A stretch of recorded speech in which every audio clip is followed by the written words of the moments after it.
na kwa msukumo mmoja mrefu wa kuhema, chatu alibadilika na kuwa kijana mwanamume mwenye sura nzuri. Alisimama mrefu, msafi na mwenye haiba, akiwa amevaa suti ya gharama sana yenye rangi ya giza. Viatu vyake viling'aa. Saa yake ya mkononi ilimetameta kama barafu. Nywele zake zilikuwa nadhifu na uso wake ulionekana kama umetoka kwenye jarida. Katika mkono wake wa kulia alikuwa ameshika mkoba mweusi wa briefcase ulioonekana mzito na wa maana. Yule mwanamume alitabasamu bila kumtazama mtu.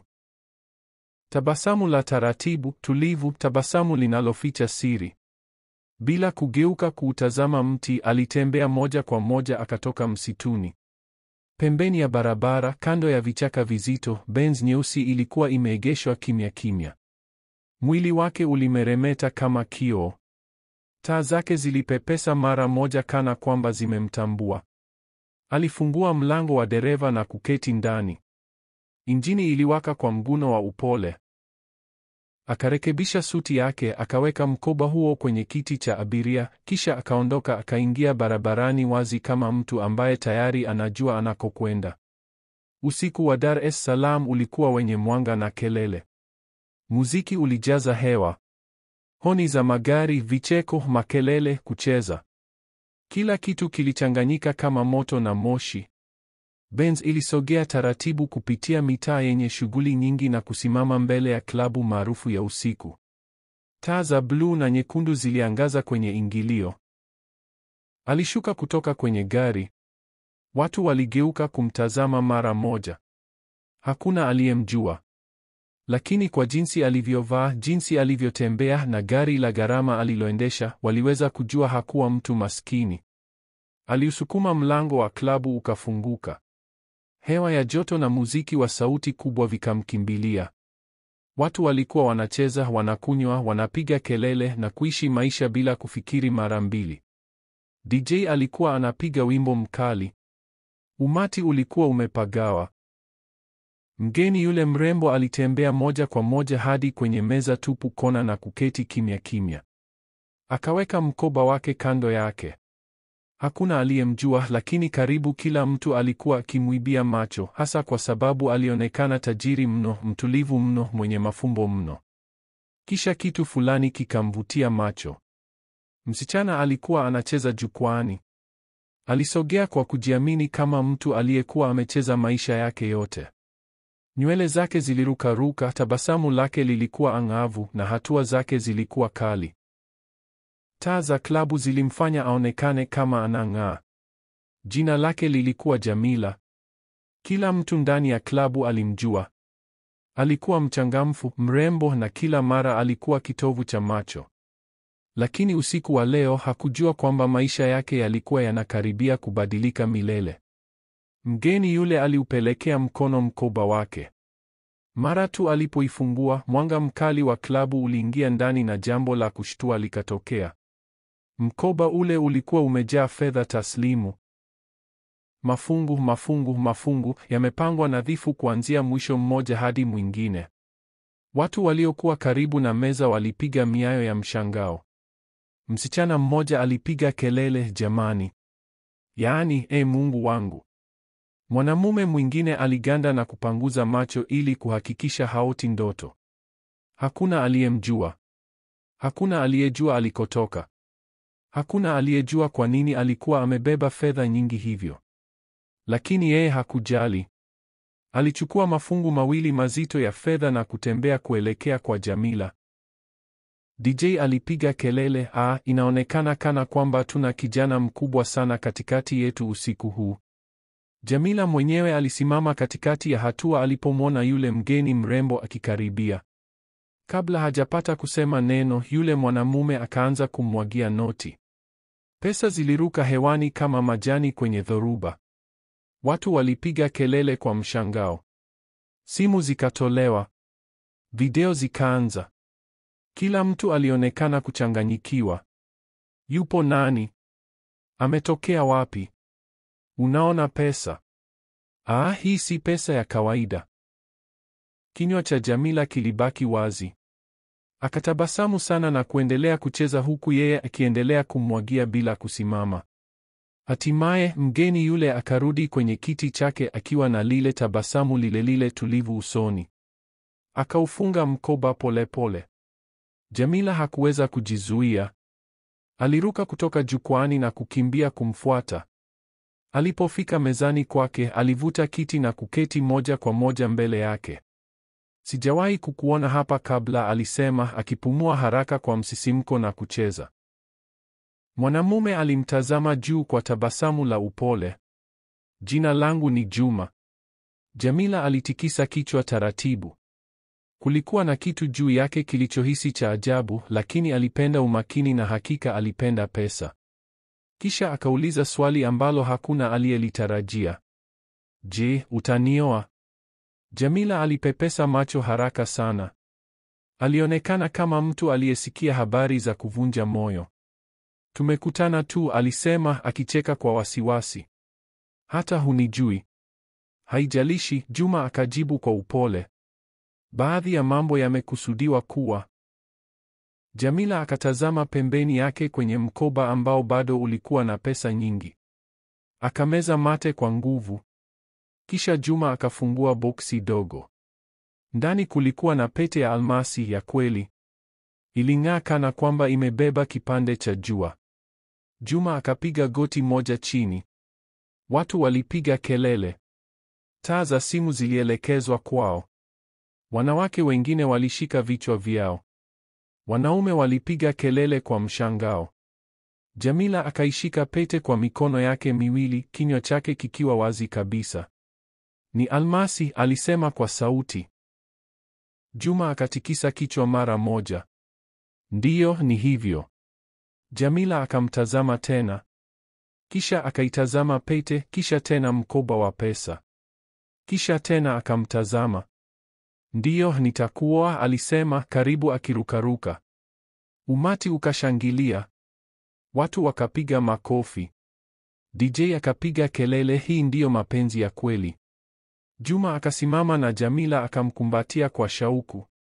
Alinusa manukato yake na akahisi mwili wake umejaa tutuko.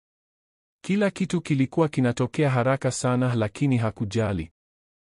Baada ya dakika chache, Juma aliuchukua mkoba wake. Lazima niende, alisema kwa utulivu. Jamila akachukua haraka pochi yake na kusimama ili kumfuata. Lakini Juma akamzuia. Usijali. Tutapangana kesho. Hapa hapa. Mahali hapa. Tutaonana, alimwambia. Jamila alikunja uso kidogo.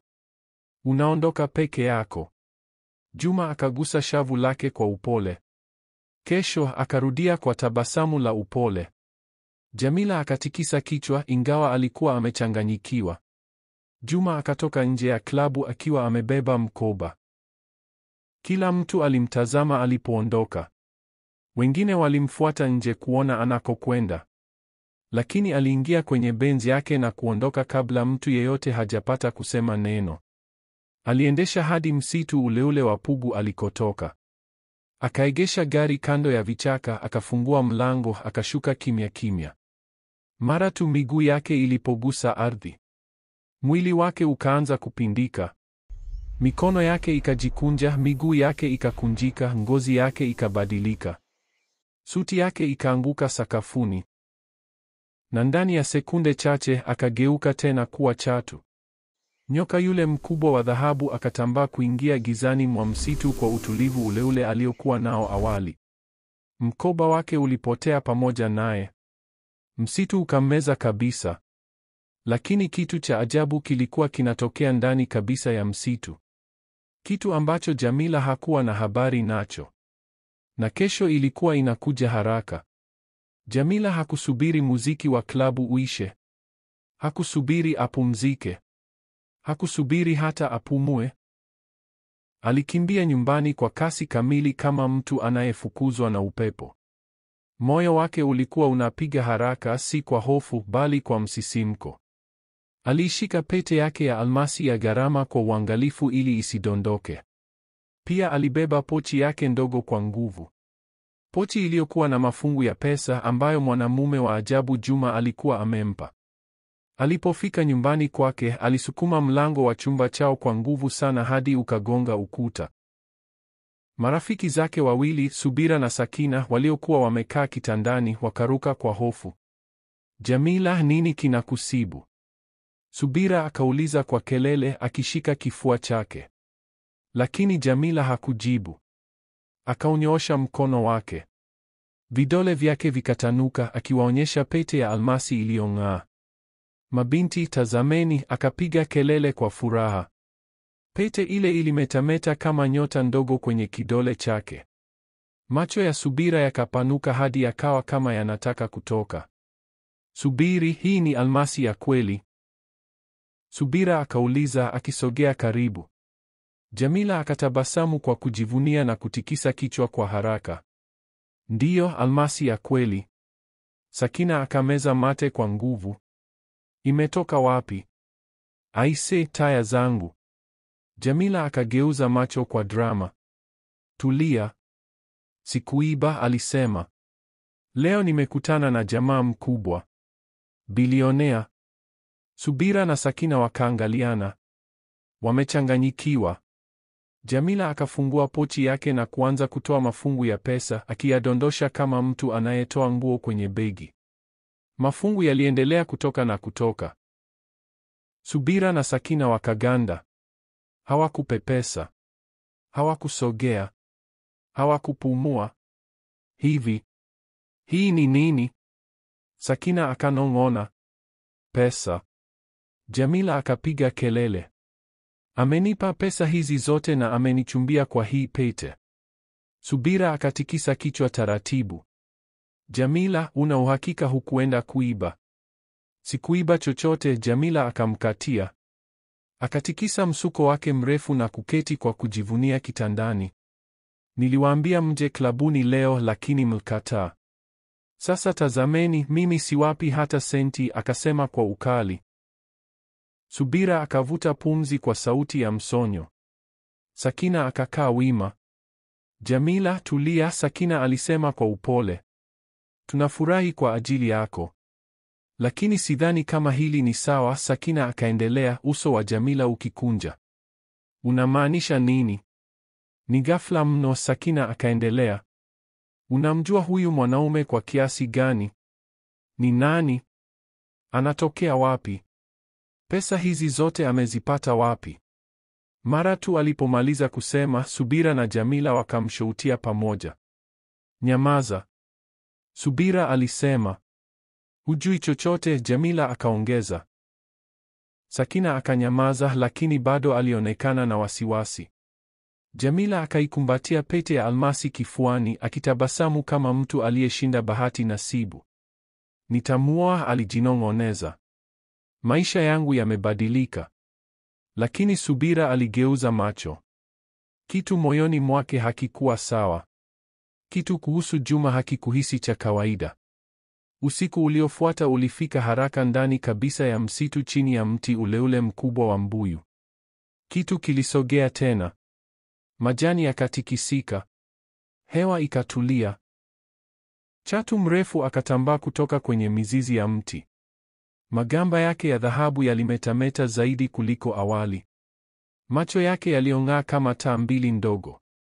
Tena mwili wake ukapindika, ngozi yake ikapasuka, umbo lake likanyoka, na polepole chatu akageuka tena kuwa yule mwanamume mrembo aitwaye Juma.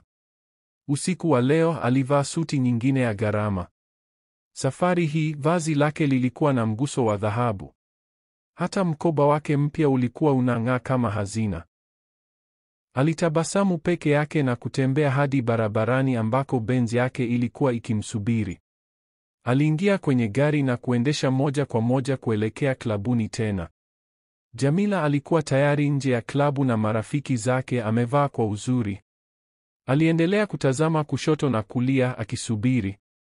Huyo, alipiga kelele ghafla alipoliona Benz. Mara tu Juma alipoegesha na kushuka, Jamila akamkimbilia kama mtoto anayekimbilia kwa baba yake. Akamrukia na kumkumbatia kwa nguvu. Lakini ngozi yake ilipogusa yake, akavuta pumzi kwa mshangao. Subiri. Kwa nini mwili wako ni baridi hivi? Akauliza akijiondoa kidogo. Juma akatabasamu kwa utulivu. Ni ati ya gari. Napenda iwe baridi sana. Jamila hakutilia shaka chochote. Akacheka na kumkumbatia tena. Subira na Sakina pia wakamsalimia kwa furaha. Karibu bwana, Subira alisema, karibu kuinama. Sakina pia alimsalimia kwa kupeana mkono, lakini macho yake yalimkazia kwa hofu iliyojificha. Ubaridi ule aliouhisi kwenye mkono wake haukuwa wa kawaida. Walipoingia klabuni, watu waliomwona siku iliyopita walianza kupiga makelele, boss, jamaa mkubwa, mtu wa usiku, tumwagie tena. Simu zilikuwa tayari nje. Watu walitaka maonyesho mengine. Juma hakutabasamu. Alitikisa kichwa kidogo tu na kutembea ndani huku Jamila akishika mkono wake kwa kujivunia. Marafiki wa Jamila hawakuacha kumtazama kama alikuwa msanii mkubwa. Walipoketi, Juma akaegemea nyuma, akatazama machoni mwa Jamila na kusema kwa utulivu, nataka kuja kuwaona wazazi wako kesho. Jamila akapiga kelele. Subira akapiga kelele. Sakina pia akapiga kelele, ingawa kelele yake ilikuwa ndogo na yenye wasiwasi. Wakiruka na kucheza kama watoto.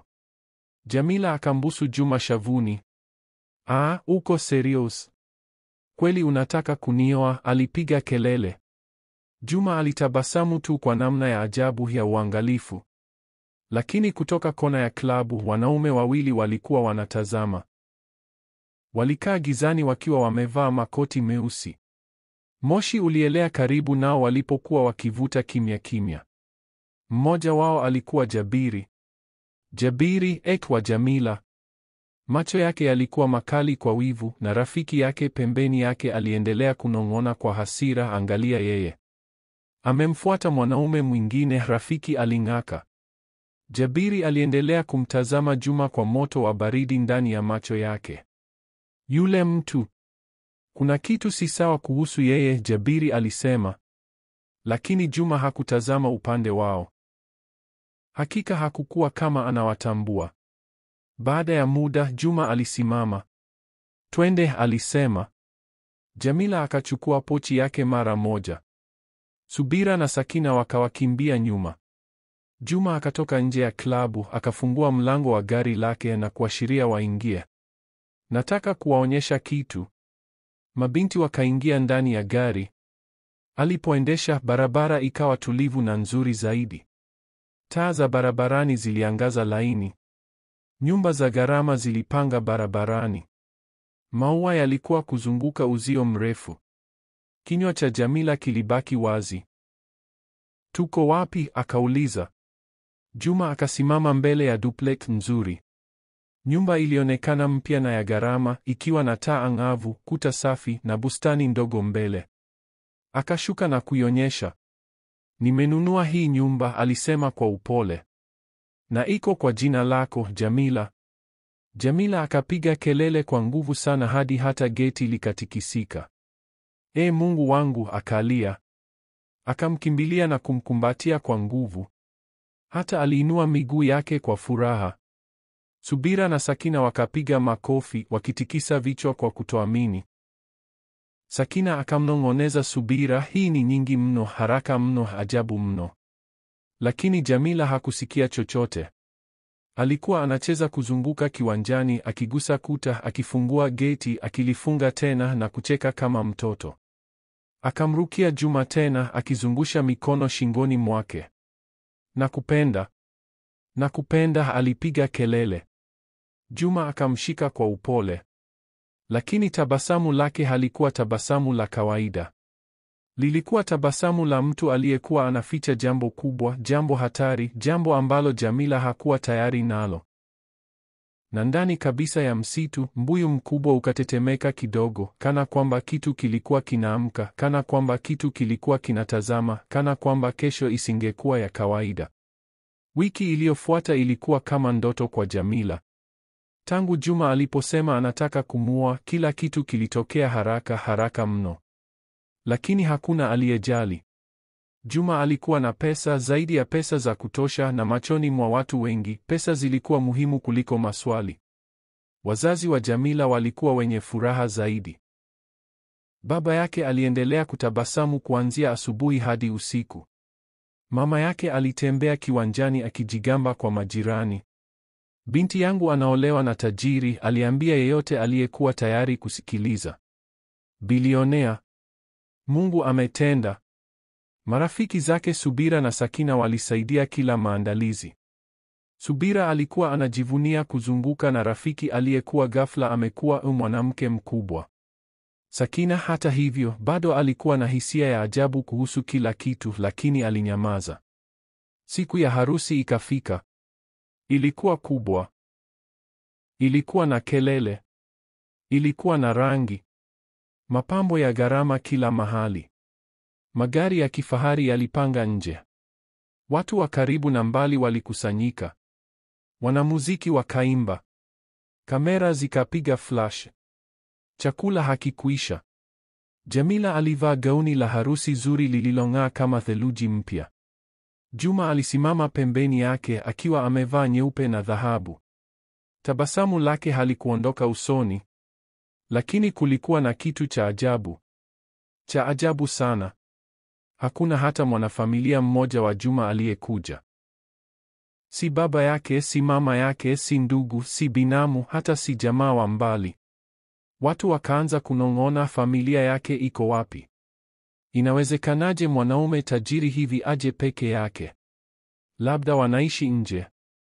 Labda hawakuweza kusafiri. Lakini baada ya kuona pesa zote zilizotumika siku hiyo, kila mtu alisahau maswali. Wengine hata walisema, anahitaji familia gani wakati ana pesa za namna hii? Hakuna aliyeshangaa anatokea wapi. Hakuna aliyeulizia historia yake. Hakuna aliyekagua simulizi yake. Walikuwa bize kula, kucheza, kupiga picha na kufurahia tamasha. Hata Jamila hakujali. Mapenzi na pesa vilifunika macho yake. Harusi ilipoisha, Jamila na Juma wakahamia kwenye duplet yao mpya nzuri. Kiburi cha Jamila kikakua kama puto.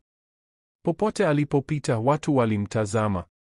Alitembea kwa kujiamini kiasi kwamba hata kivuli chake kilionekana kinajivunia. Angetabasamu na kuwaambia marafiki zake, sasa mimi ni mwanamke mkubwa. Mume wangu ni bilionea. Kila kitu ninachotaka atanunua.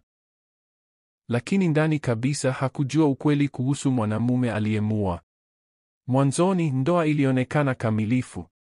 Juma alimnunulia nguo za gharama. Alimnunulia vito. Alijaza nyumba zawadi. Alimpa pesa. Alimtendea kwa upole. Lakini kitu kimoja cha ajabu kilikuwa kinaendelea kutokea. Kila usiku Juma alikuwa anapotea. Hakuwahi kulala nyumbani. Jamila angejipamba kwa kulala, aingie chumbani na kuuliza, "Babi, hulali bado?" Naye angejibu, "Hapana, lazima nisafiri kwenda Zanzibar usiku huu."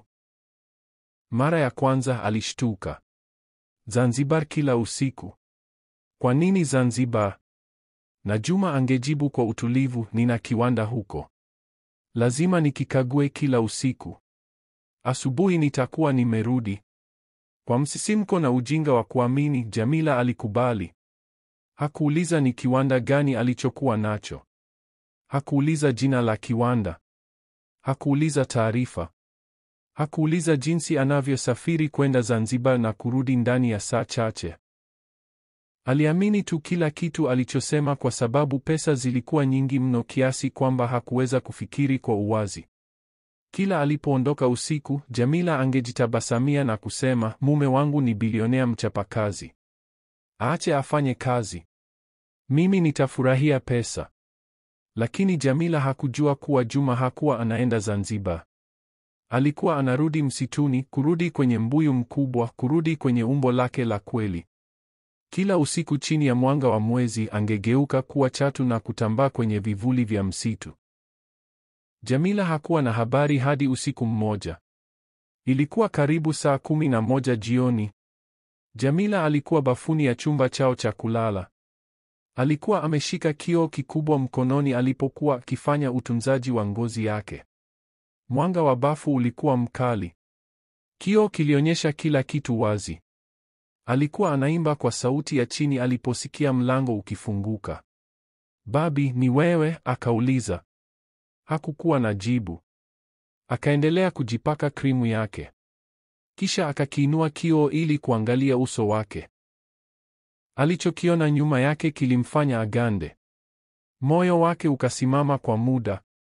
Kwenye kioo nyuma yake alisimama Juma aliyekuwa anataka kumwambia anaondoka, lakini hakuwa wa kawaida. Kuanzia kiunoni kushuka, kioo kilionyesha mkia mrefu, mnene wa chatu, wa dhahabu, unaong'aa, ukisogea taratibu kana kwamba una uhai.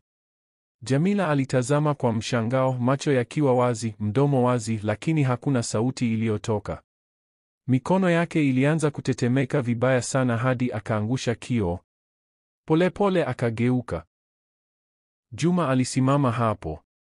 "Kila kitu kiko sawa?" akauliza, lakini alionekana wa kawaida kabisa. Hakuna mkia, hakuna magamba, hakuna sura ya nyoka, ni uso ule ule mrembo aliyemua. "Babi," alisema kwa sauti tulivu. Jamila akasogea nyuma, hofu ikifunika mwili wake wote. Na niliona kitu kwenye kioo, akababaika. "Labda ni mawazo yangu." "Nina uhakika kilikuwa hivyo." Juma alipepesa macho taratibu. Tabasamu lake tulivu likapotea kwa mara ya kwanza. Macho yake yakawa makali. "Kilikuwa," alisema bila kusema neno lingine. Akatoka na kuufunga mlango wa bafu, akageuka na akatoweka. Si kwa kutembea, si kwa kukimbia, si kwa kuruka. Alitoweka tu kana kwamba aliingia kwenye kivuli na kivuli kikammeza. Jamila akajiegemeza mgongo ukutani mwa bafu akipumua kwa nguvu. Miguu yake ilihisi dhaifu. Mwili wake wote ulitetemeka. Usiku huo hakuweza kulala. Alizunguka chumbani akiangalia kioo kingine tena na tena. Akiogopa kuangalia, akiogopa kutoangalia. Moyo wake uliendelea kudunda na swali moja. Je, ilikuwa ni mawazo yangu? Asubuhi ikaja, Juma akarudi kana kwamba hakuna kilichotokea. Alivaa suti nyingine ya gharama. Mtulivu na mpole. "Habari za asubuhi, mpenzi wangu," alisema akitabasamu. Pumzi ya Jamila ikatetemeka. Picha ya mkia ilikataa kutoka akilini mwake. Alitaka kumuuliza tena, lakini akanyamaza. Juma akagusa shavu lake kwa upole. "Kwa nini unaonekana una hofu?" akauliza. Jamila akalazimisha tabasamu. Sikulala vizuri." Juma akatikisa kichwa. "Sawa. Jiandae. Tutakwenda mahali usiku wa leo." "Wapi?" Jamila akanong'ona. "Utaona." Tabasamu lake lilikuwa la upole, lakini kitu kwenye macho yake kilionekana kuwa kikali zaidi kuliko awali. Kana kwamba alijua aliona kitu na alikuwa anasubiri. Jamila akameza mate kwa nguvu. Maisha yake yalikuwa yamebadilika, lakini hakujua kama ni kwa bora au kwa kitu hatari zaidi sana. Na mahali fulani ndani kabisa ya msitu, mbuyu mkubwa ukasogea tena, kana kwamba kitu kikubwa zaidi kilikuwa kinaamka. Kitu kilichounganishwa na Juma. Kitu ambacho Jamila hakuwa tayari kukikabili. Je, ungependa kuona pati 2 ya hadithi hii? Tafadhali subscribe na utuambie kwenye comment unatazama kutoka wapi.